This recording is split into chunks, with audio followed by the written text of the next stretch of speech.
जय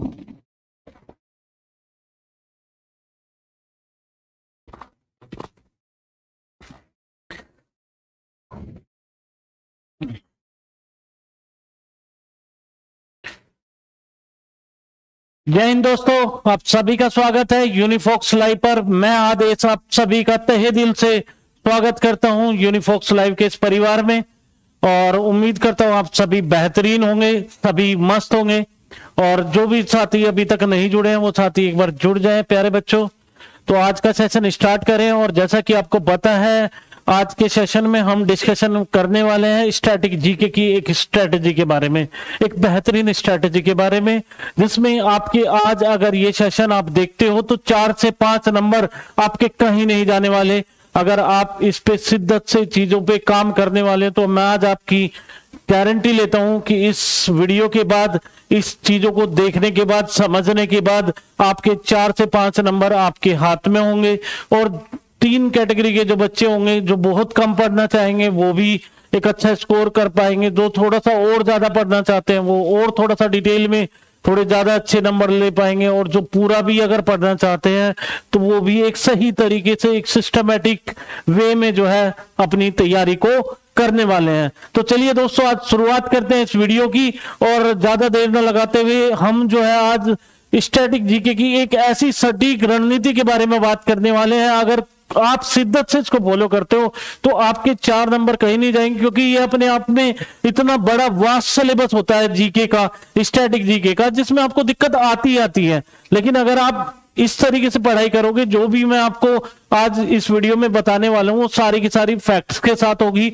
उन सब चीजों का मैं आपको प्रूफ देने वाला हूं, कौन सी चीज कब कहां कैसे आई और किस तरीके से चीजें यहाँ पे रखी गई। तो चलिए शुरुआत करते हैं आज की वीडियो का। और आज की वीडियो में हम चीजें देखेंगे strategies all about the success. कैसे आप स्टैटिक जीके को बहुत कम समय देके भी आप ज्यादा से ज्यादा स्कोर कर सकते हैं। Most effective and practical approach, किस तरीके से हम जो है बहुत कम समय में स्टैटिक जीके में एक अच्छा स्कोर कर सकते हैं, वो आज हम देखने वाले हैं। तो इसमें आज हम वीडियो में क्या क्या चीजें देखेंगे, थोड़ा सा डिस्कशन इस पे कर लेते हैं। सबसे पहले हम इस वीडियो में डिस्कशन करने वाले हैं सिलेबस का। सिलेबस के बाद हम इसमें डिस्कशन करेंगे वेटेज का, इसमें क्या वेटेज रहता है, किस में से किस सेक्शन में क्या चीजें आती हैं। उसके बाद थोड़ी सी हम डिस्कशन करेंगे बुक्स एंड फ्री रिसोर्सेज का, और आखिरी में हम डिस्कशन करने वाले हैं स्ट्रेटजी का, कि इन सब चीजों को आप किस तरीके से अचीव करोगे। तो उम्मीद करता हूं आप वीडियो के आखिरी तक बने रहेंगे, और आज हम ये सारी चीजें सीखने वाले हैं। तो चलिए स्टार्ट करते हैं अपनी वीडियो को, और सबसे पहले स्टार्ट करते हैं सिलेबस से। जैसे कि आप सभी को पता है, जो जीके जीएस होता है वो अपने आप में एक अथाह समुंदर है, इतना बड़ा सिलेबस है। अगर हम चीजें सिर्फ स्टैटिक जीके की बात करें, अगर हम सिर्फ स्टैटिक जीके को ही पढ़ने चले तो बाकी सब सिलेबस एक तरफ और अकेला जो है जीके एक तरफ, जो आपका जीके जीएस का सिलेबस रहता है। तो चलिए स्टार्ट करते हैं। तो सबसे पहले आपका स्टैटिक जीके आता है। इसमें एक पोर्शन आपका स्टैटिक जीके का होता है, जिसमें आपके बहुत सारी चीजें आप देखने को मिलेगी, जैसे कि आपका स्पोर्ट्स से रिलेटेड है, ऑर्गेनाइजेशन है, आपके डांसेस वगैरह सारी चीजें जो है इसमें आप स्टैटिक जीके के अंदर पढ़ने वाले हो।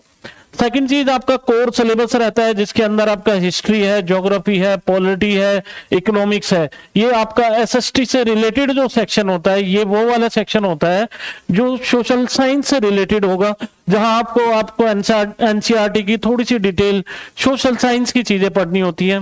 उसके साथ साथ यहाँ पे आपको बायोलॉजी, फिजिक्स और chemistry and science and technology, जो ये कि साइंस का सेक्शन होता है आपका, वो साइंस वाला सेक्शन पढ़ना होता है। अगर मैं थोड़ी सी बात करूं यहीं पे एनालिसिस को देखते हुए, तो जीके जीएस जो है उसमें एसएसटी का पोर्शन थोड़ा सा ज्यादा यहाँ पे, और साइंस का पोर्शन थोड़ा सा कम पूछा जाता है डीएसएसबी के एग्जाम में, जिसको आगे वाली वीडियो में हम डिस्कशन करेंगे, आगे इस पे विस्तार पे बात करेंगे। साथ में यहाँ पे करंट अफेयर जो है, जो कि पिछले 6 महीने का, जब भी आपका एग्जाम होता है उससे पिछले 6 महीने का सबसे ज्यादा पूछ लिया जाता है आपका। तो बारी बारी से हम डिस्कशन करने वाले हैं। आज की वीडियो में हम बेसिकली बात करने वाले हैं स्टैटिक जीके की, और उसके बाद मैं आपको चीजें समझाऊंगा जो आपका कोर सिलेबस है, या उसके बाद करंट अफेयर है आने वाली वीडियोज में। तो चलिए स्टैटिक जीके की शुरुआत कर लेते हैं। कुछ फैक्ट्स आप देख रहे होंगे सामने, कुछ चीजें आपको दिखाई दे रही होगी यहाँ पे कि मैं आपके सामने स्टैटिक जीके के 172 पेपर का पूरा एनालिसिस करने के बाद आपके सामने खड़ा हुआ हूं। एक तो होता है कि सर मैंने पेपर देखे थे, मैंने रैंडम 10 पेपर देखे, उसमें 4 से 5 क्वेश्चन जो है जीके के मिले और वो आके मैंने आपको बता दिया कि सर इसमें तो 4 से 5 क्वेश्चन जो है जीके के यहाँ आपको देखने को मिले, ठीक है। लेकिन मैं आपको एक एक चीजें जो बताने वाला हूं वो फैक्ट्स के साथ बताऊंगा। उसकी पूरी चीजें डिटेल मैंने खुद एनालिसिस की है, हमारी टीम ने पूरा रिसर्च किया उस पे, और उसके बाद मैं आपके सामने ये वीडियो बना रहा हूं। तो जैसा कि आप यहां देख रहे हो 172 पेपर में 172 पेपर के अंदर 172 पेपर के अंदर 739 क्वेश्चंस आए। तो आप इस बात से अंदाजा लगा सकते हैं अपनी मैथमेटिक्स का यूज करके कि 4 से 5 क्वेश्चन जो है हर शिफ्ट में जो है आपके स्टैटिक जीके के क्वेश्चन पूछे जाते हैं। और जो भी बच्चे पहले से तैयारी कर रहे हैं, जिसको पता है स्टैटिक जीके का सिलेबस, जो नए हैं उनसे मतलब चीजें हो सकती है कि ना पता हो स्टैटिक जीके का सिलेबस क्या होता है, लेकिन वो बच्चे जो पहले से तैयारी कर रहे हैं तो उनको पता है स्टैटिक जीके के अंदर 23 टॉपिक्स आते हैं, 22 से 23। जो भी आप स्टैंडर्ड बुक उठाते हो, चाहे आप ल्यूसेंट उठाते हो या आर्यंत की मनोहर पांडे में आप देखोगे तो आपको 22 से 23 चैप्टर्स वहां देखने को मिलेंगे। तो उन 22 से 23 चैप्टर से सिर्फ 4 से 5 क्वेश्चंस आपके आते हैं। तो यहाँ एक बड़ी दुविधा आ जाती है कि सर 23 चैप्टर 4 से 5 क्वेश्चंस, इतना क्यों पढ़े, इतनी डिटेल में क्यों जाए।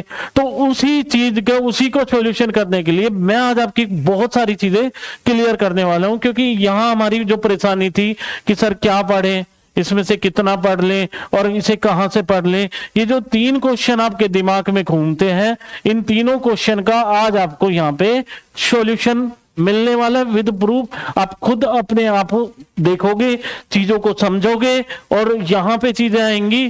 तो चलिए स्टार्ट करते हैं। जो 23 चैप्टर्स मैंने आपसे डिस्कस किए थे स्टैटिक जीके में, जो आपके 23 चैप्टर्स आते हैं, तो 23 चैप्टर आपके यहां देखने को मिलते हैं आपके। तो उन 23 चैप्टर की अगर मैं बात करूं तो उनमें से मैंने इसको 3 कैटेगरी में डिवाइड किया। तो यहां आपको 3 कैटेगरीज देखने को मिल रही होगी सामने से। मैं थोड़ा सा एक बार हट जाता हूं तो आपको स्क्रीनशॉट ले सकते हैं इसका। तो यहां आपको 3 ग्रेड दिख रहे होंगे। ग्रेड ए, जो ग्रेड ए के टॉपिक हैं, तो जो ग्रेड ए के टॉपिक हैं वो बेसिकली यहां पे कितने दिए हुए हैं। ग्रेड ए के टॉपिक जो है, ग्रेड ए में आपको 6 टॉपिक यहां दिखाई दे रहे होंगे, 6 टॉपिक। 6 टॉपिक से कितने क्वेश्चन आए आपके यहाँ पे 484। जैसा कि आपने देखा था टोटल क्वेश्चन कितने थे 739। तो आउट ऑफ 739 टोटल 400 आपके 84 क्वेश्चन जो है किसके आए हुए हैं, सिर्फ 6 टॉपिक से। अब आप एक बात का अंदाजा लगा सकते हो, 23 चैप्टर में से अगर सिर्फ मैं 6 चैप्टर पढ़ के चला जाता हूं तो मेरा मैक्सिमम 65 to 70% जीके वहीं खत्म हो जाता है। तो क्यों ही मैं 23 चैप्टर्स को पढ़ूं। तो वो स्टूडेंट्स जो जीके को बहुत हल्के में ले रहे थे कि सर हम तो या तो छोड़ के जाएंगे या उसे मतलब बहुत नाम मात्र पढ़ेंगे, तो उनसे मेरी एक गुजारिश हो गई, वो ऐसे स्टूडेंट्स मेरे इन 6 टॉपिक बताए हुए 6 टॉपिक को पढ़ के जा सकता है, जिससे उसे 1/4 पढ़ना होगा और वो मैक्सिमम स्कोर कर पाएगा। उसके बाद जो अगली कैटेगरी आती है ग्रेड बी की जो कैटेगरी आती है, इस ग्रेड बी में फिर वापस से आपको 6 टॉपिक देखने को मिलेंगे और इन 6 टॉपिक में कितने क्वेश्चन पूछे हुए हैं 195 क्वेश्चंस पूछे हुए हैं। ठीक है, बचे कितने टॉपिक आपके पास 11 चैप्टर, मतलब पूरा आधा सिलेबस। और पूरे आधे सिलेबस से आपके 11 चैप्टर से कितने क्वेश्चन आए, सिर्फ 60। तो इस बात से अंदाजा लगा सकते हैं अगर हम थोड़ी सी भी अपनी प्लानिंग करें तो हम अपने टाइम को 1/3 सेव कर सकते हैं, हम अपना 1/3 टाइम बचा सकते हैं। और इस चीज को आप अगर सही से एनालाइज करके चलते हो और चीजें उसी हिसाब से करते हो तो आपको जो है बहुत कम पढ़ना होगा। और अब आपके दिमाग में जो है एक छोटा सा क्वेश्चन आ रहा होगा, छोटा सा सवाल आपके दिमाग में बार बार आ रहा होगा, सर हम पढ़े क्या, ये पहले 6 सवाल कौन से हैं, ये 6 टॉपिक कौन से हैं, बाद के 6 टॉपिक कौन से हैं और उसके बाद के 11 टॉपिक कौन से हैं। तो जितने भी स्टूडेंट्स अभी लाइव देख रहे हैं या फिर बाद में भी देखेंगे, तो इस चीज को एनालाइज करना, आप इस चीज को देखना कि वो कितने टॉपिक थे, कितनी चीजें थी जो यहाँ आप बता सको रैंडमली कि हाँ सर मैं तो स्पोर्ट्स वाला चैप्टर तो बिल्कुल पढ़ के जाऊंगा क्योंकि वो सबसे ज्यादा आता है, या मैं ये वाला चैप्टर बिल्कुल करके जाऊंगा क्योंकि इससे तो आते ही आते क्वेश्चन है। तो वैसे स्टूडेंट्स जो पहले से की चीजें क्लियर है तो उनको तो कोई दिक्कत नहीं, लेकिन वो स्टूडेंट्स जिनको चीजें क्लियर नहीं थी तो मेरी इस बात का ध्यान रखेंगे, उनको भटकना नहीं है, बस इतना कर लो जितना मैं आपको आज यहां इस वीडियो में बताने वाला हूं। आपको इधर उधर की बार बार की स्ट्रेटेजी के लिए, और specially for the DSSB exam, जो डीएसएसबी के आपके टीचिंग के एग्जाम होते हैं उसके लिए आपको किसी दूसरे की स्ट्रेटेजी, सिर्फ वर्बल वाले की तो जरूरत नहीं पड़ेगी क्योंकि मैं यहां आपको प्रैक्टिकली फैक्ट्स के साथ चीजें लेके आया हूं। पहले जो ग्रेड ए के थे, आपके ग्रेड ए की कैटेगरी के थे 6 टॉपिक, उनमें से कौन कौन से टॉपिक हैं तो आप यहां पे देख पा रहे होंगे। पहला जो टॉपिक है आपका, फर्स्ट जो चैप्टर है वो स्पोर्ट्स एंड प्लेयर्स पे दिया हुआ है, खेल और खिलाड़ी पे। सबसे ज्यादा क्वेश्चंस जो है यहाँ पे खेल और खिलाड़ी से बनते हैं। आपको पता है हाल फिलहाल में अभी वर्ल्ड कप हुआ है, वर्ल्ड कप से रिलेटेड जितने भी इंफॉर्मेशन है, चीजें हैं, वो आपको पढ़ के जानी है। उसके बाद क्या उनको इनाम मिले, किसको कौन सा अवार्ड दिया गया है, वो सारी चीजें जो है आप यहाँ पे पढ़ के जाने वाले हो। स्पोर्ट्स उनकी टर्मिनोलॉजी, क्रिकेट में कितने खिलाड़ी होते हैं, कितने रिजर्व वाले रहते हैं, व्हाइट बॉल किस में होती है, रेड बॉल किस में खेली जाती है, सचिन की टोटल कितनी सेंचुरी है, टोटल रन कितने हैं, तो उससे रिलेटेड जो इंपॉर्टेंट वाली चीजें हैं, जैसे विराट कोहली अपने आप में वर्ल्ड कप में उसने बहुत अच्छा किया तो उस पर क्वेश्चन बन सकते हैं। आपको पता है मोहम्मद शमी जो पहले बेंच पे बैठा हुआ था, ठीक है, तो एकदम से वो खिलाया गया तो उसके बाद जो उसकी परफॉर्मेंस चीजें निकल के आई तो वो चीजें अलग ही थी। उसके बाद आप अगर सेकंड टॉपिक पे, सेकंड चीजों पे देखेंगे तो यहाँ पे इंपॉर्टेंट हेडक्वार्टर्स हैं, उनकी फंक्शंस हैं, ऑर्गेनाइजेशंस दी हुई है यहाँ पे। तो ये सेकंड रैंक पे आपको दिया हुआ है। यहाँ पे टोटल कितने क्वेश्चन है 88, स्पोर्ट्स के कितने थे 129। अगर आपको क्लियर ना दिखाई दे रहा हो तो मैं यहाँ लिख देता हूँ, ठीक है, क्योंकि ये भाई ग्रेड ए के टॉपिक हैं। आप इस ग्रेड ए को मतलब आप डायमंड भी मान सकते हो, ये आपके डायमंड टॉपिक हैं। सिर्फ ये 6 टॉपिक भी पढ़ के जाते हो, आपका मैक्सिमम जी स्पोर्ट्स का मैक्सिमम स्टैटिक जीके का पोर्शन यही खत्म हो जाता है। उसके बाद आपके क्लासिकल एंड फोक डांस यहाँ पे आ जाते हैं, शास्त्रीय और लोक नृत्य जो है आपके यहाँ पूछ लिए जाते हैं। इससे आपके 83 मार्क्स, अब 83 क्वेश्चन पूछे गए हैं आउट ऑफ कितने पेपर। आप इससे एनालिसिस लगाते रहे, 172 पेपर्स का मैंने यहाँ पे जो है एनालिसिस आपको दे रहा हूँ। ये अगर कोई वीडियो यहीं से देखना स्टार्ट कर रहा है, और वो भी कौन से आपके पीआरटी, टीजीटी और पीजीटी के जितने भी एग्जाम थे, ये उन्हीं एग्जाम से चीजें पूछी गई हैं, ठीक है। अब उसके बाद हम यहाँ पे देखते हैं important mountain structure and places का, यहाँ पे कितने हैं 62 दिए हुए हैं।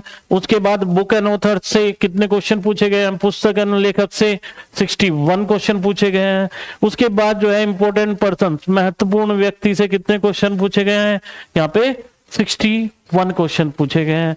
तो इस तरीके से अगर चीजें लेके चलते हैं तो आपको पहले जो ग्रेड ए के टॉपिक थे उसमें से ये पहले 6 टॉपिक आपको यहाँ देखने को मिले, जिसमें से मैक्सिमम 484 क्वेश्चन आपके पूछे गए थे। अगर आप सिर्फ ये 6 टॉपिक पढ़ के चले जाते हो जो ग्रेड ए के टॉपिक हैं, तो भी आपका मैक्सिमम जो स्टैटिक जीके का पोर्शन है वो यहीं पे एंड हो जाता है। लेकिन वो स्टूडेंट जो अपना एक भी नंबर नहीं छोड़ना चाहते, बिल्कुल लास्ट तक चीजें सारी चीज सब कुछ चाहते हैं कि मेरा पूरा क्लियर हो जाए, तो उसके बाद वो ग्रेड बी के टॉपिक उठाएंगे। अगर उनके पास समय है, टाइम है, और वो अपनी तैयारी को और बेहतरीन करना चाहते हैं, एक नेक्स्ट लेवल पे लेके जाना चाहते हैं, तो वो क्या कर सकते हैं, यहाँ पे ग्रेड बी के टॉपिक पढ़ सकते हैं। और ग्रेड बी में मैंने आपको बताया था 6 टॉपिक वापस से मैंने इसमें ग्रेड बी में रखे थे, और उसमें टोटल क्वेश्चंस भी मैंने आपको बता दिए थे कि टोटल कितने क्वेश्चंस यहाँ पे पूछे गए। तो उसमें ग्रेड बी का जो सबसे पहला टॉपिक है वो म्यूजिक का है, जिससे आपके 49 क्वेश्चन पूछे गए। इंडियन फेस्टिवल, भारतीय त्योहार का है, जिसमें आपसे 49 क्वेश्चन पूछे गए। नेशनल एंड इंटरनेशनल अवार्ड्स, राष्ट्रीय और अंतरराष्ट्रीय पुरस्कार अगर हम बात करें तो यहाँ पे 37 क्वेश्चन पूछे गए। जैसा भी आपको पता होगा स्पोर्ट्स में अभी मोहम्मद शमी को एक अवार्ड दिया गया। तो यहाँ पे चीजें जो है इनसे पूछी गई। उसके बाद अगर हम इंपॉर्टेंट डेट्स की बात कर लेते हैं, महत्वपूर्ण दिन एंड दिवस जो तिथियों की बात करते हैं, तो वहां पे 29 क्वेश्चंस। और आपको पता है हाफ तो वैसे ही हो जाएगा क्योंकि लास्ट 6 मंथ के पूछे गए। ये वही 6 महीने के हमें याद करने होते हैं जब भी हमारा पेपर होता है। उसके बाद पेंटिंग से जो है 19 क्वेश्चन आए हैं अभी तक, और इंडियन करेंसी से जो है 12 क्वेश्चन पूछे गए हैं। कुछ बच्चों को कंफ्यूजन हो रहा है, सर ये आपने अपने आप तो नहीं बनाया। ठीक है, मेरे पास इन सब के एक एक क्वेश्चन का पूरा एनालिसिस, पूरी चीजें, पूरा रिकॉर्ड जो है मेरे पास है। मैं वो पीडीएफ भी जो है एप्लीकेशन पे अपलोड करा दूंगा। आप चाहो तो यूनिफॉक्स कनेक्टेड ऐप पे जाके वहां पे फ्री कंटेंट वाले सेक्शन में जो है इसकी स्टैटिक जीके की पूरी पीडीएफ चीजें आप देख सकते हो, जिसमें आपका पूरा चार्ट आ जाएगा। या फिर जो ये वाला है इसमें से 1-2 चैप्टर्स जो भी हम डाल पाएंगे, या फिर पूरी पीडीएफ जैसा भी संभव होगा उसको हम टेलीग्राम पे आपको प्रोवाइड करने की कोशिश करेंगे। या फिर यूट्यूब की कोई सीरीज लेके आएंगे जिस सीरीज में एक प्रीवियस ईयर का जितना भी क्वेश्चन अभी तक पूछा गया है, या फिर एक्सपेक्टेड क्वेश्चन जो भी पूछे जा सकते हैं, उसकी सीरीज हम जो है YouTube पे स्टार्ट करवाने वाले हैं। उसके बाद चलते हैं आगे की चीजों पे। अब आते हैं आपके ग्रेड सी के टॉपिक। अब ग्रेड सी के टॉपिक यहां से स्टार्ट हो जाता है, जिसमें 11 टॉपिक थे, और उन 11 टॉपिक पे जो है मात्र कितने क्वेश्चन पूछे गए थे? 60 क्वेश्चन पूछे गए थे। अब यहाँ पे आएगा national and international appointments, capital and currency, यहाँ पे नेशनल एंड इंटरनेशनल रैंकिंग्स, आपके अंतरराष्ट्रीय पुरस्कार, यहाँ पे जो है आपको भारतीय अधिनियम का और ट्रिब्यूट्स का, मतलब ये जो है आपके टॉपिक्स आ गए। उसके बाद मेला, डिफेंस एक्सरसाइज, साधारण कार्य, झीलें और बांध, शिखर सम्मेलन, जितने भी बैठक वगैरह चीजें हुई हैं उस पे क्वेश्चंस आ जाते हैं। तो टोटल ये कितने क्वेश्चंस आए आपके, किस टॉपिक से, किस चीज से कितना क्या पूछा गया, वो मैंने आपको इन डेप्थ में यहाँ पूरी इस चीज में आपको बता दिया। आपको अब तक पूरी क्लियरिटी हो चुकी होगी कि स्टैटिक जीके में किस टॉपिक का कितना रोल आपका रहता है, वो भी पूरे फैक्ट्स के साथ में इन डेप्थ में। शायद कोई आपको static GK related to teaching exam आपके डीएसएसबी के लिए इतना डेप्थ में कोई बता पाए। ठीक है, अब चलिए देखते हैं थोड़ा सा अगली पड़ाव की तरफ, कैसे शुरू करें। अब तक हमने चीजों को, सिलेबस को पूरा डिटेल में समझ लिया, हमने उसका वेटेज भी देख लिया। अब हमें पता चल गया कि डीएसएसबी के अंदर स्टैटिक जीके की अगर बात करें तो 4 से 5 क्वेश्चन और ये 23 चैप्टर्स पढ़ने होते हैं। उन 23 चैप्टर में आपके पास 3 ग्रेडिंग है, ग्रेड ए, ग्रेड बी और ग्रेड सी। 3 टॉपिक आपको यहाँ पे दिए होंगे, 3 कैटेगरीज आपको दी हुई है। अब ये आप पे डिपेंड करता है कि आप कितना डेप्थ में जाके अपनी तैयारी को किस तरीके से करना चाहते हो। अगर कम से कम समय लगा के आप ग्रेड ए के टॉपिक भी कर लेते हो तो आपके पास एटलीस्ट 67 to 70% टॉपिक मैक्सिमम आपका उसी से पूछा गया है क्वेश्चन अभी तक। तो आपका एक चांस बनेगा, अगर 3 क्वेश्चन भी पूछे जा रहे हैं तो 2 क्वेश्चन तो आप ठीक करके आ ही जाओगे, अगर उन सिर्फ 6 टॉपिक को ढंग से पढ़ के चले जाते हो। लेकिन अगर किसी को लगता है कि भाई मुझे तो पूरे के पूरे करने हैं, तो वो 23 के 23 चैप्टर, लेकिन जिस ऑर्डर में मैंने बताया उसी ऑर्डर में तैयार करें, जिससे कि एटलीस्ट आपको ये हो कि मेरी जो एफिशिएंसी थी मैं उसी के हिसाब से अपनी तैयारी यहाँ पे की हुई है। अब बात करते हैं शुरुआत कैसे करें। बेसिकली 2 टाइप के स्टूडेंट्स होते हैं, होते तो 3 हैं, तीसरे का मैं जिक्र नहीं करूंगा यहाँ पे क्योंकि वो खतरनाक टाइप के हैं। अगर उसके बारे में बताऊंगा तो आप भी सोचने लगोगे ये तीसरे टाइप के स्टूडेंट्स कौन है, और कभी फिर बताऊंगा, जब मौका आएगा तो बताऊंगा तीसरे टाइप के स्टूडेंट्स कैसे होते हैं। तो यहाँ पे बेसिकली 2 टाइप के स्टूडेंट्स होते हैं, टाइप ऑफ स्टूडेंट्स 2 टाइप के होते हैं जो यहाँ पे बच्चे तैयारी करते हैं। एक वो स्टूडेंट्स जो रिपीटर्स हैं, जो पहले से अपनी थ्योरी स्टैटिक जीके की पूरी कंप्लीट कर चुके हैं, 1-2 बार का एग्जाम दे चुके हैं, या फिर वो अपनी तैयारी पूरी करके बैठे हुए हैं। दूसरे टाइप के जो स्टूडेंट्स होते हैं वो ये होते हैं कि उन्होंने अभी तक कुछ नहीं किया है, जस्ट अपना बीएड डिग्री कंप्लीट किया, उन्होंने अपना जेबीटी डाइट एंटिटी जो भी उन्होंने कंप्लीट किया और अपना सीटेट का एग्जाम पास करके वो जस्ट अभी तैयारी स्टार्ट करने वाले हैं। तो वो स्टूडेंट्स होते हैं आपके कौन से, बिगनर्स। तो आपके पास 2 स्टूडेंट्स होंगे, 2 टाइप के स्टूडेंट्स मिलेंगे आपको, एक होगा आपका रिपीटर्स या होंगे आप बिगिनर्स। तो आप दो तरीके के होने वाले हो, या तो आप रिपीटर्स हो या आप बिगिनर्स हो। अब चीजों को समझते हैं, रिपीटर्स कौन से हैं और बिगिनर्स कौन से हैं, तो वो चीज देखते हैं। रिपीटर्स जिनकी थ्योरी ऑलरेडी कवर हो चुकी है वो आपके रिपीटर्स की कैटेगरी में आएंगे, और जिन्हें अभी तक बिल्कुल ब्लैंक है, नील बटा सन्नाटा, ना उन्हें सिलेबस पता है ना चीजें पता है। और सिलेबस स्टैटिक जीके का अगर जिसने मेरी वीडियो पीछे से देख ली अभी तो उसको पूरा पता चल चुका होगा, उसे वेटेज भी पता चल चुका होगा, तो यहां तक उसे काफी हद तक क्लियरिटी आ जाती है। अब जो रिपीटर्स हैं ये कैसे तैयारी करें, इनके पास दो ऑप्शन है, पहला ऑप्शन ए और दूसरा ऑप्शन बी। जो पहला ऑप्शन है, या तो वो कोई भी यूट्यूब पे एक प्रीवियस की कोई भी सीरीज उनके पास हो, वो किसी भी टीचर को फॉलो कर सकते हैं, जो भी XYZ उन्हें जो भी यूट्यूब चैनल मिले। अगर मुझे कोई चैनल मिले तो मैं आपको रिकमेंड कर सकता हूं, बट मेरा उससे पर्सनली कोई लेना देना नहीं है। Start PYQ series of any YouTube channel.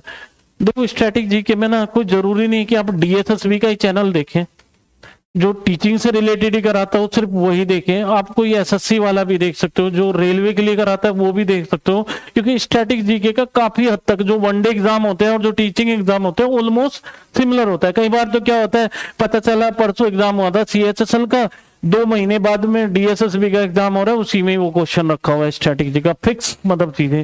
क्योंकि वर्ल्ड कप तो सबके लिए हुआ, वो SSC वाले एग्जामिनर के लिए भी हुआ था, इसके लिए भी हुआ था, वो उनके स्टूडेंट्स के लिए भी होता है, इनके लिए भी होता। तो स्ट्रेटेजी का लेवल ज्यादा डेप्थ में नहीं जाता। हाँ, अगर एग्जाम चीजें लेवल बदल रहा हो, जैसे कि आपका RO ARO का एग्जाम है या आप UPSC के और अदर एग्जाम दे रहे हैं, तो वहां हो सकता है कि थोड़ा सा डेप्थ में क्वेश्चन पूछ लिया जाए, तो वहां चीजें बदल सकती हैं। तो यहां अगर आप स्टार्ट करें कोई भी PYQ सीरीज तो आप उससे कर सकते हो। अगर मान लो मेरी से पूछते हो, अगर मेरे से चाहते हो कि सर कुछ चीजें बता दें, तो मैं आपको रिकमेंड करूंगा कि आप क्रेजी जी के ले सकते हो। वहां पे काफी जो है आपको वहां ट्रिक वगैरह चीजें देखने को मिलेगी। ये काफी फेमस और ऑथेंटिक चैनल है, आप इसको रेफर कर सकते हो। या आपको जो भी टीचर समझ में आता है, जिससे भी आपको लगता है कि स्टैटिक जीके के वो टॉपिक, जैसे कि आजकल SSC में नमो मलिक मैम जो है काफी अच्छा कर रही है, या फिर नवीन सर है, मतलब वो भी काफी अच्छा पढ़ाते हैं, आप उनसे देख सकते हो, या फिर गौरव सर हैं, आप उनको रेफर कर सकते हो। जिसका आपको समझ में आता है आप यूट्यूब की जो भी प्रीवियस लेकिन रेगुलर, क्योंकि अगर आपके टॉपिक रेगुलर आप पढ़ाई कर रहे हो वहां से, तो आपको चीजें काफी हद तक क्लियर हो जाएगी। और अगर आप यूट्यूब और अपना मोबाइल इंटरनेट की दुनिया से दूर हो, आपको लगता है कि ये तो जी वेस्टेज है, सारे टीचर जो है मोटिवेशन और अलग ही चीज दे रहे हैं, तो आप चाहते हो कि भाई ये जी मैं तो एक कोने में बंद कमरे में जो है पढ़ाई करना चाहता हूं, तो आपको कुछ नहीं करना है, उठा लाओ कोई भी हाल फिलहाल में आए हुए सवालों की किताब, ठीक है, कोई भी बुक ले आओ जिसमें रिसेंट के जितने भी मैक्सिमम क्वेश्चन पूछे गए हो।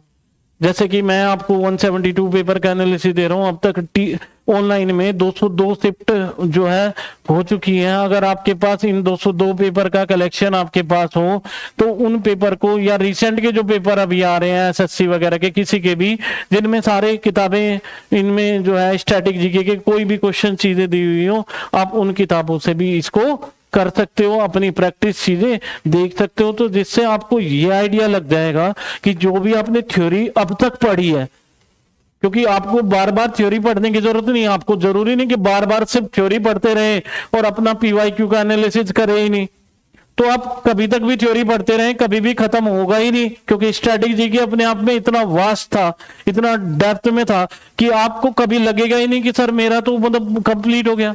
तो जब तक आप इस तरीके से अपने आप को एनालाइज नहीं करोगे उन प्रीवियस ईयर के क्वेश्चंस में, तब तक आपकी चीजें खत्म नहीं होगी, तब तक आपको कभी ये फील आएगा ही नहीं कि सर मेरी तैयारी हो गई और मैं तो अच्छे से तैयार यहां पे हो गया। तो तब तक आपको वो चीज फील नहीं आने वाली, ठीक है। तो ये आपकी चीजें रहती है। तो इस तरीके से आप कर सकते हो, एक ए तरीका है, एक आपका बी तरीका है। अब बात करते हैं बिगिनर्स की। जैसे छोटा बच्चा आपको दिखाई दे रहा होगा, मेरा बेटा भी बेचारा ऐसे ही बैग हैवी सा भर के चलता है, ठीक है, उसके ऊपर इतनी किताबें लदी होती है कृष्ण के ऊपर, तो वो भी ऐसे ही रहता है कि उसे भी पता ही नहीं होता पापा क्या पढ़ूं, बस किताबें इतनी सारी दी हुई है, टीचर बता ही नहीं रहे कौन सी लेके आए कौन सी नहीं, डेली सारी लेके जा रहे हैं। तो ये बच्चा बिल्कुल ब्लैंक है, इसे कुछ नहीं पता है, ठीक है, तो ये दो तरीके से यहाँ पे तैयारी कर सकता है, एक है किसी सेल्फ से, दूसरा है हेल्प से। तो दो तरीके से ये भी अपनी अप्रोच लगाएगा। अब अगर वो ज्यादा चाहते हैं कि सर मैं तो सेल्फ से तैयारी करना चाहता हूं, तो उसके पास भी एक ऑप्शन है, वो क्या कर सकता है, अंडरस्टैंडिंग द सिलेबस। पहले सिलेबस को समझ ले, जैसे कि मैंने डिटेल में वीडियो में बताया, जैसे मैंने आपको स्टैटिक जीके का बताया उसी तरीके से बाकी सब का भी ऐसे ही आप देख सकते हो। बट हम यहाँ बात स्टैटिक जीके की कर रहे हैं, तो ऑलरेडी मैं वीडियो में पहले बता चुका हूँ कितने टॉपिक है, किस टॉपिक में कौन सी इंपॉर्टेंस है, कैटेगरी ए बी सी तीनों को पूरा डिटेल में मैंने आपको डिफाइन करके बता दिया। यहाँ पे कैन पिक एनी बुक, कोई भी किताब ले सकते हैं जिसमें थ्योरी बहुत अच्छे से दी हुई हो। तो ऐसी कोई भी किताब जिसमें थ्योरी बहुत सही डिटेल में दी हुई हो, ऐसी कोई भी बुक ले सकते हो। जैसे कि आप ल्यूसेंट उठा सकते हो, आप अरिहंत की मनोहर पांडे ले सकते हो, या और कोई भी जो स्टैटिक जीके से रिलेटेड जिसमें कंटेंट है। अब आपको यहाँ समझना है कि अगर आपके पास प्रीवियस ईयर के क्वेश्चन थे, चैप्टर टॉपिक वाइज सारी चीजें दी हुई थी, और वहां जो प्रीवियस ईयर क्वेश्चंस आप अगर देखते हो एज ए प्री बुकलेट, तो आपको अपने आप समझ में आ जाएगा कि आपको ल्यूसेंट से क्या पढ़ना है। आपकी प्रॉब्लम यही तो है, आपके पास ल्यूसेंट की किताब तो है लेकिन प्रीवियस ईयर का वेटेज नहीं था। वेटेज मैंने आपको इन डेप्थ में बता दिया। अगर वो प्रीवियस ईयर क्वेश्चन आप अपने पास रखते हो और पास रखने के बाद आप थ्योरी पढ़ना स्टार्ट करते हो, तो आपका जो ये मार्कर है, ये मार्कर ऐसे चलेगा, अच्छा ये पूछा गया था, इसे नोट कर लेता हूं, और तेरी ये भी पूछा गया था, इसे भी नोट कर लेता हूं। ठीक है, तो आपको खुद ब खुद समझ आनी स्टार्ट हो जाएगी। क्योंकि हम भी जो टीचर है ना, हम भी भाई अपनी माँ के पेट से सीख के नहीं आए थे, हमने भी ऐसे एनालाइज किया, हमने भी देखा अच्छा पीआरटी में ये ज्यादा पूछ रहे हैं तो ये पढ़ाना है, टीजीटी में ये ज्यादा पूछ रहे हैं तो ये पढ़ाना है, पीजीटी में ये ज्यादा पूछ रहे हैं तो ये पढ़ाना है। तो हमने भी यहीं से सीखा, जैसे ट्रेंड बदला वैसे हमने अपने आप को बदला।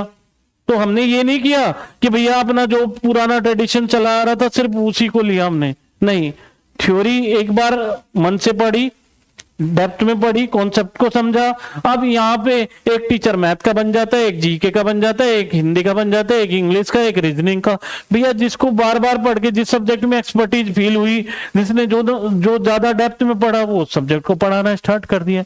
लेकिन वो भी तो किस हिसाब से पढ़ाएगा, आपको इसी हिसाब से तो पढ़ाएगा कि जो आपके एग्जाम में आ रहा है, अच्छा मुझे इस वाले एग्जाम के लिए ये ज्यादा पढ़ाना है, एक्स एग्जाम के लिए ये ज्यादा पढ़ाना है, अच्छा बच्चा यूपीएससी के लिए पढ़ना चाह रहा है तो उसको थोड़ा सा और डिटेल में पढ़ाना होगा, टॉपिक वही होगा, चीजें वही होगी, बस उसको उस हिसाब से जो उसके प्रीवियस में जो अभी हाल फिलहाल के ट्रेंड में क्वेश्चन चीजें आ रही थी, हम उसी हिसाब से जो है उसको पढ़ाएंगे। ठीक है, दूसरा ये अगर उसको किताब से समझ में नहीं आ रहा है, सर मेरे तो मतलब बिल्कुल भी दिक्कत हो रही है, मुझे तो समझ में ही नहीं आ रहा है इतनी डिटेल में, कहाँ पढ़े कैसे पढ़े, मतलब फिर कंफ्यूज है, तो वो क्या कर सकता है, कोई भी यूट्यूब को रेफर कर सकता है, किसी भी जो जहां पे जो है टॉपिक वाइज जो है थ्योरी कराई जाती हो, थोड़ी सी ऑथेंटिक थोड़ी सी चीजें वो 2-4 सर्च करेगा, क्योंकि उसके हाथ में कीबोर्ड है। ठीक है, आजकल तो मोबाइल में भी ऐसा आता है, मेरा बेटा तो ऐसे करता है, माइक पे वो इस पे क्लिक करेगा, जो भी उसे चाहिए टाइप करने का झंझट ही खत्म, मैं अपने आप चुपचाप बोल दूं, तो आपके पास भी 4 ऑप्शन यहाँ पे दिख जाएंगे, और उन 4 ऑप्शन में से जो भी आपको अच्छा लग रहा है, जिसकी भी थ्योरी चीजें आपको समझ में आ रही, जिसका भी प्लेलिस्ट में आप चेक करो, जो भी सिस्टमैटिक चीजें अगर किसी ने बनाई हुई है, और उससे अगर उसकी क्लास से आपके प्रीवियस ईयर के क्वेश्चंस हो जाते हो, तो स्टैटिक जीके पे मैं नहीं मानता कि आपको कोई भी कोर्स चीजें लेने की जरूरत है, या इन डेप्थ में कोई ज्यादा चीज इससे ज्यादा पढ़ने की जरूरत है। तो जैसे ही उसकी थ्योरी यहाँ पे कंप्लीट होगी, तो वो स्टूडेंट कैसा बन जाएगा, वो बन जाएगा फिर रिपीटर, और फिर वो इस वाले प्रोसेस को फॉलो कर सकता है। तो जो प्रीवियस ईयर के क्वेश्चंस होते हैं, ये बेसिकली आपको प्री में भी काम करते हैं, पोस्ट में भी काम करते हैं। पहले आप चीजों को समझने के लिए काम करते हो, फिर उसी चीज को वापस से थ्योरी पढ़ने के बाद अपने आप को एनालाइज करने के लिए काम करते हो कि मैं उस लेवल पे आ गया या नहीं आ गया, भले ही उससे एक भी क्वेश्चन रिपीट ना हो। क्वेश्चन तो हो सकता है नए बनेंगे, भाई हर बार नए बनते हैं, और किसी को नहीं पता होता, जो भी टीचर चीजें पढ़ा रहे हैं उन्हें पता ही नहीं है ये आएगा एग्जैक्टली। मैं कहता हूँ इतना एनालिसिस करने के बाद, एक एक क्वेश्चन देखने के बाद भी मैं एक भी क्वेश्चन की गारंटी नहीं लूंगा, लेकिन इतना पता होगा कि जो अब तक की कहानी हुई है ना, आपके दिमाग में जो भी क्वेरी चीजें थी उसका सॉल्यूशन जरूर हो जाएगा। ठीक है, अब बात करते हैं इसमें बी कैटेगरी की। जो आपकी बी कैटेगरी है, बी कैटेगरी के वाले जो स्टूडेंट्स होते हैं, ये वो स्टूडेंट्स होते हैं जो हेल्प से पढ़ना चाहते हैं। सर जी हमारे से तो होगा ही नहीं, ठीक है भाई। तो उनके लिए आपके पास दो ऑप्शन है, आप जा सकते हो अंडर द गाइडेंस, चाहे वो ऑफलाइन कोई भी कोचिंग हो या आप ऑनलाइन किसी भी टीचर के पास पढ़ना चाहते हो भैया, फिर तो आप इसी तरीके से चीजों को कर पाओगे। उसी जैसे जैसे वो आपको गाइड करेंगे उसी हिसाब से आप अपनी चीजें कर सकते हो। अब आपको इतना भी समझ में आ गया कि कैसे हम शुरुआत करें, ये भी आपको एक थोड़ा सा क्लियरेंस आ गया होगा, क्योंकि दो चीजें हमने पहले देख ली थी, अब कैसे शुरुआत करें ये भी चीजें होगी हमारे पास, ठीक है। अब थोड़ा सा आगे चलते हैं, अब बात करते हैं यहाँ पे क्या करें क्या ना करें, अब सुलझेगी उलझने, ठीक है। हमारे दिमाग में ये दो चीजें क्या करें और क्या ना करें, ठीक है, जिससे हमारी सारी उलझने सुलझ जाए। तो अब हमें यहाँ दो खाली आपको नोटबुक नोटपैड दिखाई दे रहे होंगे। अब इनमें कुछ चीजें मेरी जो है वो ध्यान में रखनी है। अब आपको पता होना चाहिए क्या करें और क्या ना करें, बस इस चीज पे आपको ध्यान रखना है। सबसे पहली चीज देख लेते हैं, क्या करें। क्या करें में जो सबसे पहला पॉइंट था, अपने लिए कोई सोर्स ढूंढ ले, क्योंकि मेरे 3 पॉइंट देखने के बाद आपको ये तो समझ में आ गया होगा अब आपको किस तरीके से करना है। किताब से पढ़ना था, किसी यूट्यूब से पढ़ना था, किसी टीचर के पास पढ़ना था, तो अपना एक ऑथेंटिक सोर्स जो भी है आपका, आप उसको देख ले। और उसको देखने के बाद एटलीस्ट 1 से 1.5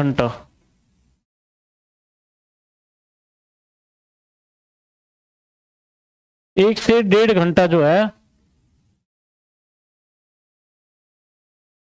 एक या फिर मतलब 60 मिनट, या फिर जो है यहाँ पे आप अपना जो है 90 मिनट, इससे ज्यादा का समय आप नहीं दोगे डेली जीके पे।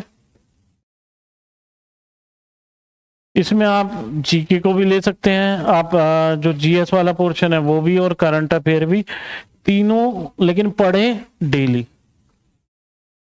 क्योंकि जीके एक ऐसी चीज है एकदम से ज्यादा भी नहीं पढ़ा जाता, ठीक है, और डेली डेली ना पढ़े तो वो लिंक से भी चला जाता है। और जब कभी हम वापस से रिकॉल करते हैं, यार मैं तो मैथ्स पढ़ रहा था, हिंदी पढ़ रहा हूँ, इंग्लिश पढ़ रहा हूँ, ठीक है, रीजनिंग लगातार हो रही है, जीके तो छूट गई, एकदम से आप ऐसा नर्वस फील करते हो अपने आप को, ऐसा लगता है यार मैं तो जीके पढ़ा ही नहीं, अब तो मेरा होना ही नहीं, इतना बड़ा सिलेबस है, अब तो मेरे से कुछ होगा ही नहीं। लेकिन अगर आप थोड़ा थोड़ा समय दे रहे हो, हमें भी पता है नंबर कम आएंगे, बहुत से टीचर कहेंगे जी पढ़ लो ना पढ़ लो सब बराबर है, लेकिन उनके कहने से चीजें होगी नहीं। जिस हिसाब से कंपटीशन चल रहा है यहाँ, तो एक एक नंबर, एक एक छोटा छोटा नंबर जो है बहुत ज्यादा वेटेज रख रहा है, तो हमें सारी चीज कैरी करनी है। तो हम क्या करेंगे, एटलीस्ट 1 घंटा जो है डेली इस जीके पे लगाएंगे, अपने जीएस का सेक्शन करेंगे, जैसे ही अगर एक पोर्शन खत्म होगा तो दूसरा पोर्शन करेंगे, और उसके बाद लास्ट में जो है अपने करंट अफेयर को भी करेंगे। तो जो है डेली हमें ये चीज करना है। तीसरा हमें क्या करना है, रिवाइज करेंगे, रिवाइज करेंगे डेली जो हमने लास्ट डे में किया था,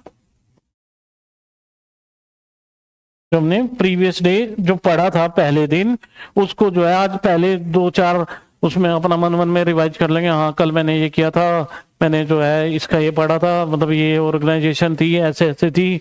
उसके बाद जो है उससे अगले का पढ़ाओ, जो भी आपने आगे की चीजें करनी है वो आप स्टार्ट करोगे, तो इस तरीके से चीजें रिकॉल करोगे। कोशिश करोगे 2 से 3 दिन का पीछे का रिकॉल कर सके, या खाली टाइम कहीं भी बैठे थे, खाली बैठे थे, अपना उसी टाइम पे रिकॉल कर लिया, आज तो मैंने ये पढ़ी थी, परसों मैंने जीके में ये पढ़ा था, अच्छा इसका तो ये होता है। कहीं भी आपको जितने भी कम्युनिटी यूट्यूब वगैरह में कहीं भी आपको क्वेश्चंस मिल जाए स्टैटिक जीके के रैंडम, अगर आपसे रिलेटेड जो पढ़े हुए टॉपिक है वो क्वेश्चन मिल रहे हो, तो उनमें आंसर करने की आदत डालो। आपका दिमाग जो है क्लिक करना स्टार्ट करेगा, अच्छा हाँ इसका तो ये होता है, इसका ये होता है, इसका ये होता है। तो वो छोटी छोटी चीजें, चाहे आसान क्वेश्चन दिख रहा हो, चाहे आपको मुश्किल क्वेश्चन दिख रहा हो, तो उसको जो है फोन में रील्स के बजाय जो है आप कम्युनिटी वाली चीज को सेट करके रखो, क्योंकि यूट्यूब पे जो रील्स होती है ना, वो आपको पता नहीं कहाँ ले जाएगी। लेकिन अगर आप कम्युनिटी वाला सेक्शन रखते हो, कुछ इन्फॉर्मेटिव चीजें भी मिलेगी, कुछ क्वेश्चंस भी मिलेंगे, कुछ चीजें मिलेगी, तो वहां थोड़ी सी आपको चीजें अच्छी सी देखने को मिलेगी, ठीक है। तो ये तो थे वे 3 पॉइंट जो आपको करने ही करने हैं, ठीक। अब जो नहीं करने हैं वो भी सुन लो। क्योंकि करने से तो ना करने वाले टॉपिक पे ज्यादा ध्यान देने की जरूरत है। अब यहां जो सबसे पहली चीज आएगी क्या नहीं करना में, वो ये आएगी, don't go with your interest. भाई अपने इंटरेस्ट के हिसाब से नहीं पढ़ना है, क्योंकि मैं ऑलरेडी आपको बता चुका हूं, इंपॉर्टेंस बता दिया, हर टॉपिक का वेटेज चीजें सब कुछ डिफाइन कर दी। तो ऐसा नहीं है कि उस पर्टिकुलर सब्जेक्ट में जो आपका सबसे इंटरेस्टिंग सब्जेक्ट है उसके हिसाब से चलें। हम किसके हिसाब से चलेंगे? इंपॉर्टेंस के हिसाब से। जो सेकंड चीज है जो हमें करनी है वो क्या करनी है?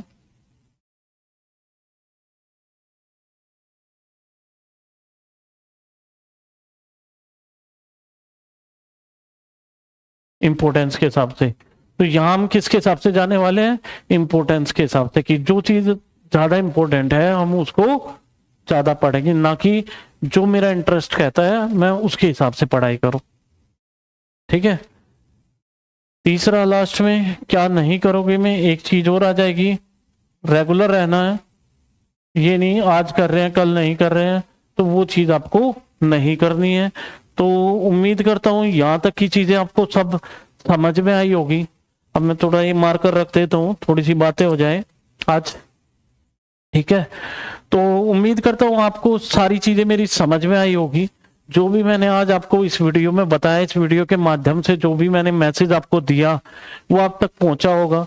और रही बात उन क्वेश्चंस की, उन 739 क्वेश्चंस की, तो उनकी जिम्मेदारी आपका ये बड़ा भाई लेता है कि वो सारे क्वेश्चंस या तो मैं किसी टीचर के माध्यम से, या फिर टेलीग्राम पे टेस्ट के माध्यम से, या फिर मैं खुद एज ए क्विज पोल के माध्यम से आपको यहाँ यूट्यूब पे टॉपिक बाय टॉपिक, जिससे कि आपकी वो कनेक्टिविटी चीजें बनी रहे।